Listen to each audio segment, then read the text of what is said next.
Hello મિત્રો, જય માતાજી બધાને। હવે આજે આપણે ભૂઈના ઘરે બેઠા બેઠા કાંઈક નવીન કરવા માટે જઈ રહીએ છીએ। ત્યારે આપણને ડમ્બલ મળી ગયા છે। ચાલો એક્સરસાઇઝ કરી લઈએ થોડી। આપણે ડમ્બલ ઘણી ફેરે કર્યા છે। આપણે કસરત તો બહુ આપણે કરીએ, પણ આપણામાં કાંઈ હજી શક્તિ નથી, બરાબર।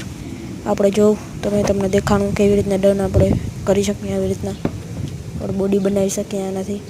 આવી રીતના ઉપાડો આવી રીતના ઉપાડવાના, એટલે તમારા હાથ સ્ટ્રોંગ થઈ જાય આનાથી। જોઉં છો તમે અહીંયા, અને હવે મૂકતા અહીંયા આપણે પાછા, બરાબર। અને જો અહીંયા આવી રીતના મૂકવાના, બરાબર। હવે એને મૂકીને આપણે ઝાડવા ઉપર ચડવાનું હતું, પણ પછી આપણે પડી જાઉં તો આપણને લાગી જશે, એવા માટે આપણે ઝાડવામાંથી નથી ચડતા। હવે આપણે જીગાભાઈ વીડ બ્લોગ બનાવે છે, અને આપણે 2-3 ઝાપટું મારીએ, બરાબર। જો આવા ના કરાય ભાઈ, હજી ઉંમર નથી તમારી। હવે જો અહીંયા ઢાંકણું ખુલ્લું છે, પછી આપણે આને આડું દઈ દઈશું।